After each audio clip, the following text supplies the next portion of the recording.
Hello friends, welcome back my YouTube channel to the point home science. Friends, आप लोगों को पता है इस समय हम लोग का जो चल रहा है वो टेक्सटाइल चल रहा है। टेक्सटाइल में हम लोग ऊन को देख रहे थे। ऊन में हमने काफ़ी कुछ कवर कर लिया, यानी उसके इंट्रोडक्शन हो गया, उसका इतिहास हो गया, ऊन की श्रेणियाँ कितनी होती है, ऊन हमें कहाँ कहाँ से प्राप्त हो रहे हैं या ऊन कितने प्रकार के होते हैं, इन जैसी बातों को हम सब ने देख लिया है। आई होप आप लोगों ने भी वीडियो देख लिया होगा। नहीं देखा है तो प्लीज़ देख लीजिएगा, क्योंकि यहाँ सबसे सीधे सीधे आप लोगों के क्वेश्चन बनते हैं। हमने पिछली वीडियो में भी आप लोगों को बताया था कि आपके सन 2021 में टीजी और पीजीटी में मिला के ऊन के चैप्टर से कम 5 से 6 क्वेश्चन बने थे। तो ये चैप्टर अपने आप में बहुत इंपॉर्टेंट है और मैंने एक एक पॉइंट को आप लोग को क्लियर करके बता दिया है, तो आप लोग जरूर देख लीजिएगा, ठीक है। और आप लोग को पता भी है कि आप लोग का पेपर नवंबर दिसंबर में होने की पूरी संभावना है कि नवंबर के लास्ट और आगे दिसंबर में पेपर हो जाएगी। और साथ ही आप लोगों ने बैड न्यूज़ भी सुन लिया होगा कि बीएड वालों को क्या किया गया है। तो बीएड वालों को अब प्राइमरी में जो है प्राइमरी से बाहर कर दिया गया। प्राइमरी की वैकेंसियाँ आएंगी तो वहाँ पे वो लोग फॉर्म नहीं भर पाएंगे, वहाँ के लिए वो वैलिड नहीं होंगे, सिर्फ और सिर्फ बीटीसी वाले होंगे। तो इन सब बातों को ध्यान में रखकर आपको क्या करना है, आपको इसकी यानी टीजीटी जो कि आपके लिए बहुत ज़्यादा इंपॉर्टेंट है, इसको आप लोग अच्छे से तैयारी कर लीजिए, निकाल लीजिए, टेंशन ही खत्म हो जाएगी, ठीक। तो आज हम लोग चलिए अब हम लोग अपने टॉपिक पे आते हैं। हमारा टॉपिक जो है आज हम लोग यहाँ पे जो देखने वाले हैं वो है मैन्युफैक्चरिंग ऑफ उल के बारे में देखेंगे, यानी कि ऊन बनाने की प्रक्रिया के बारे में देखेंगे, जो कि ये कुछ स्टेप हैं। ये आपके यूजीसी नेट में क्या होता है अरेंज करने के लिए, यूजीसी नेट की बात की जाए या एलटी की बात की जाए, यहाँ पे अरेंज करने के लिए आपसे पूछ लिए जाते हैं। जीआईसी हो गया, ठीक है। और टीजीटी पीजीटी में आपसे सीधे सीधे पूछा जाता है शेयरिंग प्रक्रिया किस पे की जाती है या कार्बोनाइजेशन प्रक्रिया किस पे की जाती है। तो ये इस तरह से क्वेश्चन बनते हैं और काफ़ी क्वेश्चन आए थे। आप लोग प्रीवियस ईयर के क्वेश्चन पेपर उठा के देखेंगे तो वहाँ पे आपको पता चल जाएगा। और आपको एक महत्वपूर्ण जानकारी ये दे रहे हैं, आपका हमने रेशम का चैप्टर खत्म कर दिया, उल का चैप्टर भी विशेषता पढ़ेंगे, विशेषता रह गई है, और आपका मैन्युफैक्चरिंग। उसके बाद हम लोग सैटरडे को लाइव जो है 5:30 बजे आप लोग का इन दोनों यानी ऊल और रेशम के महत्वपूर्ण प्रश्नों पे हम लोग चर्चा करेंगे। तो आप लोग उसमें जरूर जुड़िएगा, आपके लिए बहुत अच्छा होगा। किस तरह से क्वेश्चन बनते हैं, कैसे क्वेश्चन फ्रेम होते हैं, ये सारी चीज़ें वहाँ पर आपको देखने को मिल जाएगा। अगर कोई पॉइंट हमसे मिस हो गई है तो वो भी आपको वहाँ पर सब क्लियर हो जाएगा। ओके, तो चलिए हम लोग आज जो देखेंगे वो हमारा क्या होगा, मैन्युफैक्चरिंग ऑफ उल के बारे में देखने वाले हैं। यहाँ पे कुछ हमने पॉइंट को यहाँ पे अरेंज किया है, आप लोग देख सकते हैं।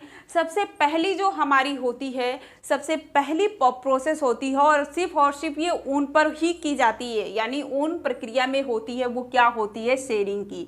क्या होती है शेयरिंग प्रोसेस जो होती है, इसको कटाई कहते हैं, यानी कि भेड़ के शरीर से बाल उतारना ही शेयरिंग प्रोसेस होती है। ये बहुत बार पेपर में पूछा गया है, क्योंकि शेयरिंग प्रोसेस यहाँ पे हो रही सिर्फ और सिर्फ उल में ही की जा रही। क्यों? क्योंकि भेड़ के शरीर से बाल यहीं पे उतारे जा रहे हैं। अब भेड़ के शरीर के बाल जो होते हैं, आप लोगों ने देखा होगा कि बाल तो बहुत मोटे होते हैं, वो आपस में ऐसे ऐसे करके चिपके होते हैं और बहुत सावधानी से, पहले तो हाथ से इससे कटाई की जाती थी, अब तो बड़ी बड़ी मशीनें आ गई हैं जहाँ पे ऐसे भेड़ों को उसके अंदर ऐसे करके गुजार दिया जाता है और उनके शरीर से बाल उतर जाते हैं। अब जो ये शरीर से बाल उतरते हैं और ये आपस में जो बाल चिपके रहते हैं, ये एक प्राकृतिक रूप से इसमें एक जो अशुद्धियाँ होती हैं उसके कारण वो चिपके हुए होते हैं। और ये अशुद्धियाँ जो होती हैं, ये अशुद्धियाँ क्या कहलाती हैं, तो ये यहाँ पे जो अशुद्धियाँ होती हैं वो आपका क्या कहलाती हैं, ग्रीज उल के नाम से जाने जाते हैं, ठीक। अब ये जो ग्रीज होता है ये एक प्रकार की प्राकृतिक अशुद्धियाँ होती हैं और इसको कैसे हटाया जाता है, जब बाल काटा जाता है तो इसको गर्म पानी में उबाला जाता है। जब गर्म पानी में ये डाला जाता है तो ये अपने आप ही ग्रीज जो अशुद्धियाँ हैं ये निकल जाती हैं। और ये ग्रीज निकला हुआ है, इसको कहाँ पे प्रयोग करते हैं, तो इसको जो ये मेकअप वाले सामान होते नहीं है, क्रीम उरीम का नहीं होता, क्रीम के यानी श्रृंगार के जितने भी प्रशासन होते हैं, क्या बोलते हैं इसको, ठीक है, जितने भी आपके श्रृंगार की सामग्रियां होती हैं उसमें इसको प्रयोग किया जाता है। क्योंकि ये प्राकृतिक होती है तो जल्दी ही ये क्या होती है, स्किन में सोख लेती है, स्किन को सोख लेती हैं और ये अच्छे से ब्लेंड हो जाती है, इसलिए इसका प्रयोग किया जाता है। तो आप लोग जान लीजिए कि जो हम लोग जितने भी आपके मेकअप के सामान होते हैं उसमें क्या होता है, तो ग्रीज जो निकलता है भेड़ के बाल से, शरीर से, उसी का इसका प्रयोग करते हैं। ओके, क्योंकि आप लोगों ने भी देखा हो बहुत लोगों के बाल कैसे होते हैं, ऑयली होते हैं, अपने आप ही उसमें ऑयल निकलते रहते हैं, अगर 1-2 दिन बाद वो वॉश नहीं करते तो ऑयली ऑयली सा हो जाता है, तो यही होता है आपका ग्रीज। ठीक, तो आई होप आप लोग समझ गए होंगे। सबसे मेन इतना ही है कि आपका ये क्या होता है, एक शेयरिंग प्रोसेस होती है जो कि भेड़ के शरीर से बाल उतारा जाता है। सेकंड स्टेप में हम लोग क्या कर रहे हैं, ग्रेडिंग एंड सॉर्टिंग कर रहे हैं। अब इसमें सॉर्टिंग और ग्रेडिंग में यानी कि ग्रेड नंबर देना और उसकी छटाई करना, सॉर्टिंग का मतलब हो गया छटाई करना। ठीक है, तब देखिए सबसे बड़ी चीज हमने आपको क्या पढ़ाया, श्रेणी आप लोगों ने पढ़ा, तो श्रेणी में क्या देखा था कि श्रेणी में क्या है कि एक ही भेड़ के शरीर से हमने आपको बताया था कि आपको 20 से 40 प्रकार की श्रेणियां, यानी 20 से 40 श्रेणियों के प्रकार के ऊन आपको प्राप्त होते हैं। तो ये जो श्रेणी यानी यही श्रेणियां और ग्रेडिंग जो हो गई, ये हो गया, ये कोई एक अनुभव व्यक्ति ही कर पाता है। क्यों? क्योंकि उसे नॉलेज होता है कहाँ के बाल वो छू कर, टच करके भी पता कर सकता है ये बॉल, यहाँ के जो बाल हैं, यहाँ के जो रेशे या तंतु हैं वो मुलायम हैं, लंबे हैं, ये सॉफ्ट हैं, इस तरीके से करके उनको अलग अलग श्रेणियों में दिया जाता है। जैसे हमने आपको बताया था कि आपके गले के हो गए, पेट के आपके नहीं सॉरी भेड़ के जो गले के बाल हो गए, गर्दन के हो गए, पेट के बाल हो गए, ये कैसे होते हैं, मुलायम होते हैं, सॉरी पीठ के बाल, ठीक, तो पीठ के बाल ये कैसे होते हैं, इनको प्रथम श्रेणी में रखा जाता है, और साथ ही पेट के बाल हो गए और पैर के बाल हो गए, इनको सेकंड श्रेणी में रखा जाता है। तो इस तरीके से इसकी ग्रेडिंग और क्या होती है, सॉर्टिंग की प्रक्रिया होती है, यानी इसको ग्रेडिंग करना और श्रेणियों में बांटना और इसकी छटाई करना। ठीक, ये सेकंड प्रोसेस होती है। थर्ड प्रोसेस में हम लोग क्या करते हैं, क्लीनिंग एंड सॉर्टिंग। ठीक, क्या कर रहे हैं, क्लीनिंग एंड सॉर्टिंग की बात करेंगे। सेम वही बात हो गई, आप क्लीन कर रहे हैं, उसको क्लीन करना है, उसकी सफाई करना, उसमें जो अशुद्धियां पाई जा रही हैं, ठीक, इसमें क्या किया जाता है, अशुद्धियों को हटाया जाता है। क्या किया जाता है, तो इसमें अशुद्धियों को हटाया जाता है, यानी कि धोया जाता है। क्या किया जाता है, तो इसमें अशुद्धियों को हटाया जाता है, धोया जाता है, इनको गर्म पानी में करके अशुद्धियों को हटा दिया जाता है। और अशुद्धियां जब हट जाती है, जैसे उसमें बाहरी जो पसीना हो गया, पसीने हो गए, बाहरी अशुद्धियां हो गई, इन सबको हटाने की प्रक्रिया की जाती है, थोड़े से गर्म पानी में करके इसको हटाया जाता है। उसके बाद आपका क्या आ रहा है, ठीक है, सॉर्टिंग के बाद जब इसको अशुद्धियां हटा दी जाएगी तो सेवर सी बात है क्या होगा, रेशा सफ़ेद हो जाएगा, स्वच्छ हो जाएगा, मुलायम हो जाएगा पहले के अकॉर्डिंग। अब इसमें और भी अशुद्धियां जो बच गई हैं, यानी कि इसमें सबसे अलग प्रोसेस क्या होता है, तो आप सबसे अलग इसमें क्या होता है, कार्बोनाइजेशन प्रक्रिया होती है, जो कि आप देख सकते हैं। कार्बोनाइजेशन प्रक्रिया में यहाँ पे जो सॉर्टिंग प्रक्रिया हुई थी, क्लीनिंग एंड सॉर्टिंग प्रक्रिया जो हुई, इसमें से जब ये प्रोसेस होने के बाद भी जो कुछ अशुद्धियाँ रह गई हैं एक प्रकार की, तो उसमें कार्बोनाइजेशन प्रक्रिया की जाती है और इसमें भी अशुद्धियां हटाई जाती है। ठीक है, जो कार्बनिक रसायन पदार्थ होते हैं बाल में, एक कार्बनिक पदार्थ जो पाया जाता है उसको हटाने का काम करते हैं, जो कि ये रसायनों से अशुद्धियां दूर की जाती है। किससे दूर की जा रही है, यहाँ पे रसायनों का प्रयोग किया जाता है, रसायनों का प्रयोग किया जाता है। और वो रसायन कौन सा होता है, वो रसायन आपका होता है हाइड्रोक्लोरिक एसिड। क्या होता है, आप सल्फ्यूरिक एसिड का प्रयोग कर सकते हैं, हाइड्रोक्लोरिक एसिड का प्रयोग करके हटाया जाता है। एक सेकंड, ठीक है, आप किसका, तो सल्फ्यूरिक, ठीक, या फिर किसका, तो क्या है, हाइड्रोक्लोरिक एसिड का, क्लोरिक एसिड। ठीक है, इन दोनों का प्रयोग करके जो बचे हुए पदार्थ होते हैं, जो एक कार्बन होता है, उसको हटाने का कार्य किया जाता है, जिसे क्या कहते हैं, कार्बोनाइजेशन की प्रक्रिया की जाती है। ये भी आपके पेपर में बहुत बार पूछा गया है कि कार्बोनाइजेशन की प्रक्रिया किस पे की जाती है, तो बिल्कुल याद रखना है। और किन रसायन का प्रयोग किया जाता है, तो सल्फ्यूरिक एसिड एंड किसका करते हैं हम लोग, हाइड्रोक्लोरिक एसिड का प्रयोग करके इस प्रोसेस में अशुद्धियों को हटाते हैं। ओके, चलिए अब अगला जो आपका पॉइंट है वो क्या है, आपका है डाइंग एंड ऑयलिंग।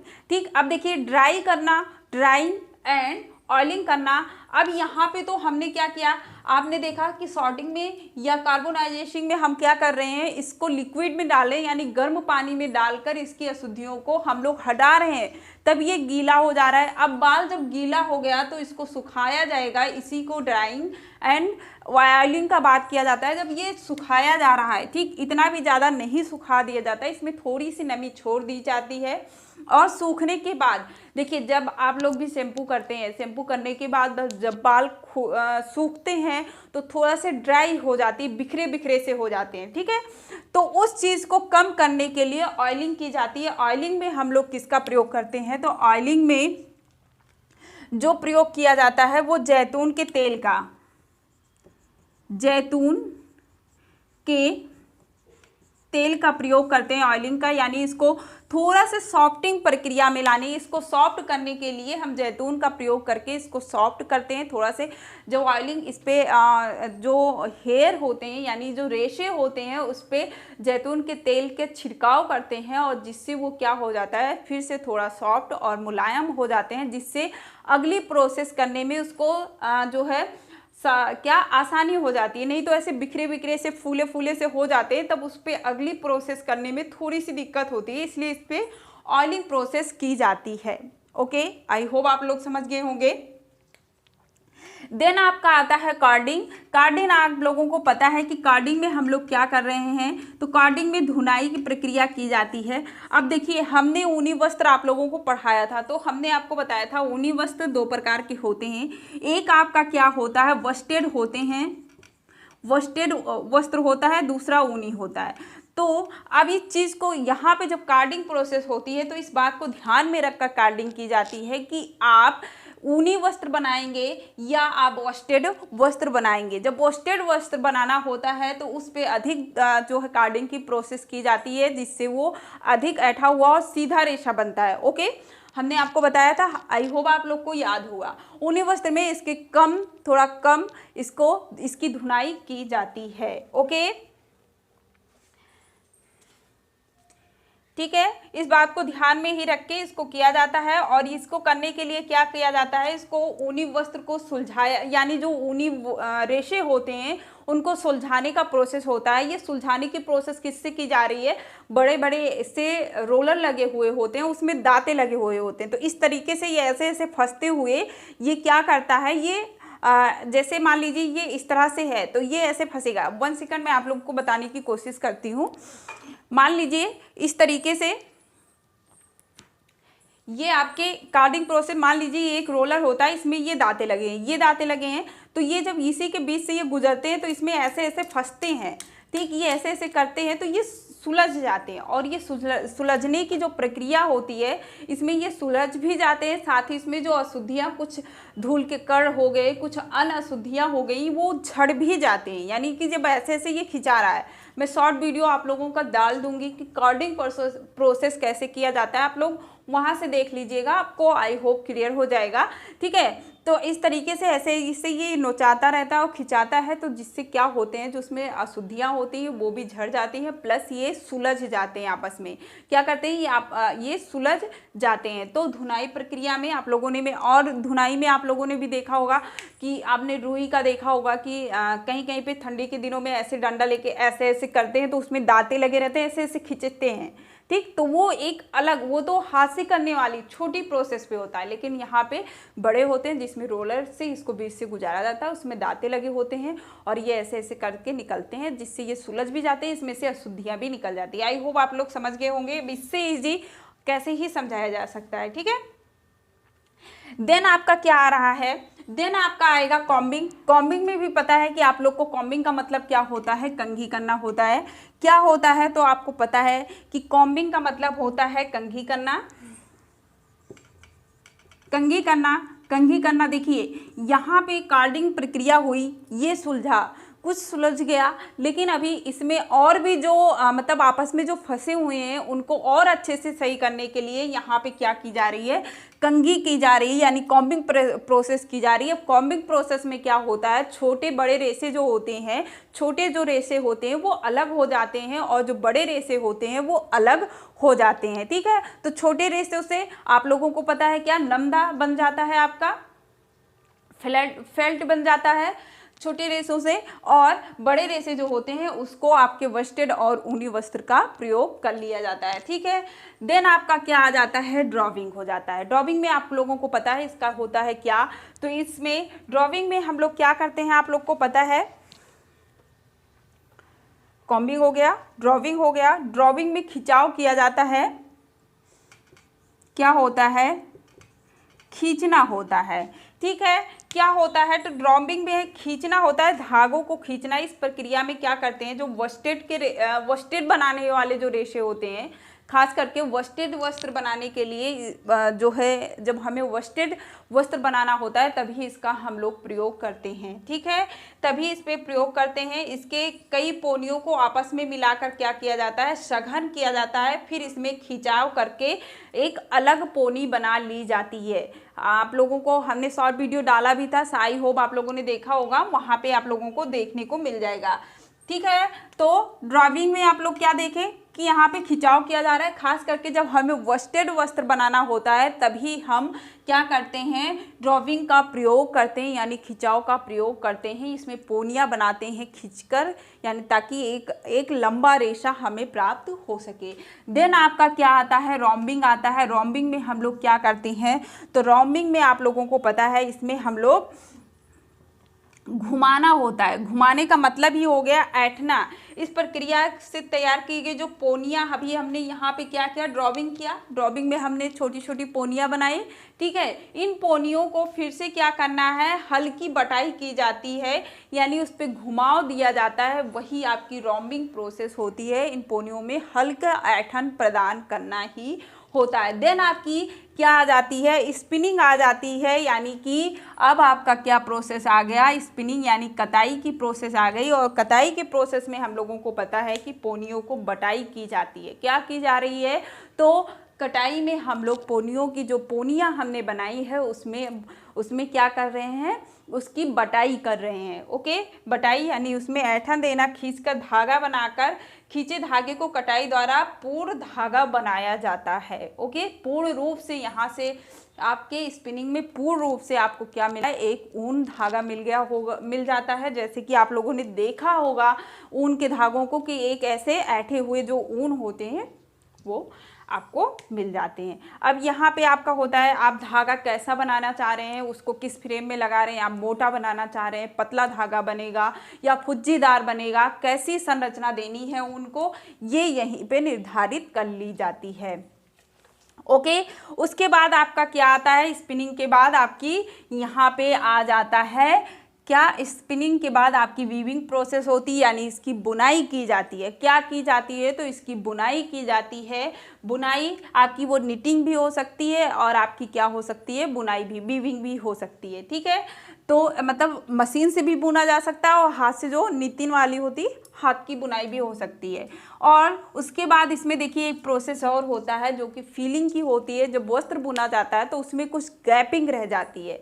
ठीक है, जो ये मान लीजिए इस तरह से वस्त्र बनते हैं तो इसमें थोड़ा से ऊन की जो गैपिंग रह जाती है, इस चीज़ को ऐसे करने की, यानी इस गैपिंग को कम करने के लिए क्या किया जाता है, इसको ऐसे आपस में सटाने के लिए इसमें फीलिंग प्रोसेस की जाती है। क्या की जाती है, तो इसमें फीलिंग प्रोसेस की जाती है। ओके, फीलिंग प्रोसेस में क्या किया जाता है, तो फ्राई की प्रोसेस में इसको साबुन युक्त पानी में डाल दिया जाता है।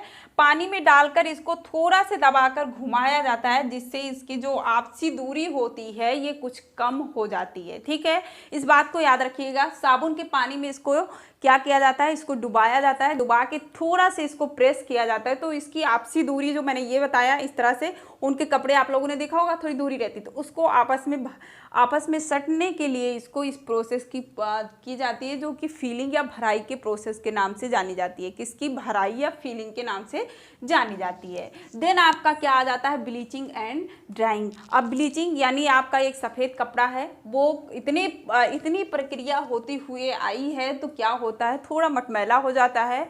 तो सफ़ेद कपड़े पे उसको क्या किया जाता है, क्योंकि ताकि उस पर हम लोग कलर चढ़ाएं, तो जो भी कलर दे रहे हैं वो कलर अच्छे से आ जाए, इसलिए इस पर ब्लीचिंग प्रोसेस की जाती है, यानी ब्लीच किया जाता है। देन उसकी रंगाई की जाती है। ठीक है, ड्राइंग का मतलब उसकी रंगाई करना। ठीक, तो अम्लीय एसिड होती हैं उन्हीं रंगों द्वारा क्या किया जाता है, उनका रंग किया जाता है। लास्ट में आपकी क्या आ जाती है? फिनिशिंग आ जाती है, यानी कि परिसज्जा आ जाती है। क्या आ जाती है? तो परिसज्जा आ जाती है। ओके, तो परिसज्जा में जितनी भी इसकी जो जैसे कि आपकी पति स्थिरता हो गई, बाकी जो और कमियां होती हैं उन सबको दूर करके इसमें अच्छे गुण प्रदान कर दिए जाते हैं। ये आपकी क्या हो गई? ये आपकी मैन्युफैक्चरिंग ऑफ उल हो गई। क्या हो गई? मैन्युफैक्चरिंग ऑफ उल हो गई। हमने आपको कितना बताया है? कुल मिला के 14 पॉइंट को बताया है। ओके, 14 पॉइंट को हमने बताया है। पहले हमने शेयरिंग बताई है, ग्रेडिंग एंड सॉर्टिंग बताई है, फिर हमने क्लीनिंग एंड सॉर्टिंग बताई है। ओके, देन हमने आपको क्या बता दिया है? ठीक है, स्कोटिंग, ठीक है, सॉरी, क्लीनिंग एंड स्कोटिंग बताई है। फिर हमने आपको कार्बोनाइजेशन बताया, जिसमें हमने सल्फ्यूरिक एसिड या हाइड्रोक्लोरिक एसिड का प्रयोग करके उसमें जो कार्बन युक्त अशुद्धियां होती हैं उसको दूर करते हैं। देन हमने आपको क्या बताया है? ड्राई एंड ऑयलिंग, यानी इसको सुखाना और उस पर ऑयल लगाना। उसके बाद हमने कार्डिंग बताया, जिसमें धुनाई कर रहे थे। यहाँ पे दो चीज़ों को ध्यान में रख के हम लोग कार्डिंग प्रोसेस कर रहे थे कि हमें वस्टेड वस्त्र बनाना है या ऊनी वस्त्र बनाना है। फिर हमने क्या किया? कॉम्बिंग किया, यानी कंघी किया। देन हमने क्या किया? ड्राइविंग किया, यानी उस पर खिंचाव किया, पोनियाँ बनाई, छोटी छोटी पोनियाँ बनाई। देन फिर रॉम्बिंग किया, यानी उसको घुमाया गया। जो हमने एक पोनी बनाई थी उस पोनी को ब्लेंड करके फिर से उस पर घुमाव दिया गया। अब ये घुमाव तो यहाँ पे हल्का था, लेकिन जब हम लोग क्या कर रहे हैं? स्पिनिंग प्रोसेस कर रहे हैं, तो इसको पूर्ण रूप से इसकी बटाई की जा रही है और हमें यहाँ पे एक धागा प्राप्त हो जा रहा है। क्या हो रहा है? तो हमें यहाँ से एक धागा मिल जा रहा है। देन धागा मिलने के बाद हमने क्या किया है? बुनाई किया है, वीविंग किया है। वीविंग करने के बाद जो ये गैपिंग रह जाती है ऊनी वस्त्र में, उसकी भराई करने के लिए हमने कौन सी प्रोसेस की? भराई की प्रोसेस की, जिसमें हम लोग क्या कर रहे थे? साबुन के पानी में इसको क्या करते? डाल के घुमाते थे और थोड़ा दबाते थे, तो इसमें जो दूरियां होती थी वो थोड़ा कम हो जाती है। इस प्रोसेस को भराई या फीलिंग की प्रोसेस कहते हैं। देन लास्ट में क्या किया गया? जो वस्त्र बने हैं, ठीक है, बुनाई के बाद जो वस्त्र हमें प्राप्त हुए हैं, ये इतनी प्रोसेस होने के बाद उसमें जो गंदगियाँ रह गई, पीलापन रह गया, उसको दूर करने के लिए ब्लीचिंग करते हैं। और जब ब्लीचिंग होने के बाद वो बिल्कुल सफ़ेद और एकदम श्वेत कलर में हमें प्राप्त होता है। देन उससे हमें किस कलर में रेशा चाहिए, उन कलर में हम इसकी रंगाई कर देते हैं। उसके बाद उसमें आपकी जो प्रतिस्पर्धा हो गई, स्कंधता हो गई, इलास्टिसिटी हो गई, ठीक है, इन सारे गुणों के लिए हम लोग क्या कर देते हैं? फिनिशिंग कर देते हैं। तो जिससे हमें क्या मिल रहा है? उनके रेशे मिल जा रहे हैं। आई होप आप लोग को सारी पॉइंट क्लियर हो गए होंगे। ठीक है, मैंने समझाने की तो अच्छे से कोशिश की है। और बाकी जो जैसे कि आपकी कार्बोनाइजेशन प्रोसेस कैसे होता है, इन सब की शॉर्ट वीडियो आप लोग को मिल जाएगी। शॉर्ट वीडियो देख लीजिएगा, जहाँ से आपको क्लियर हो जाएगा कि ये कैसे होते हैं। ठीक है, अब हमारा एक लास्ट पॉइंट बचा हुआ है, जो कि बचा है क्या? तो ऊन के भौतिक और रासायनिक विशेषता, जो कि हम लोग नेक्स्ट वीडियो में पढ़ेंगे। तो ठीक है, नेक्स्ट वीडियो में पढ़ेंगे। और हमने आपको क्या बताया? सैटरडे को इस रेशम और उल के क्या होने वाले हैं, आपके टेस्ट होंगे, तो उसको आप लोग जरूर ज्वाइन करिएगा। अगर आप लोग को वीडियो पसंद आई हो, आप लोगों के लिए इंफॉर्मेशन रहा हो, तो आप लोग क्या करिएगा? वीडियो को लाइक ज़रूर करिएगा। नेक्स्ट वीडियो में फिर मिलते हैं, तब तक के लिए बाय बाय, जय हिंद।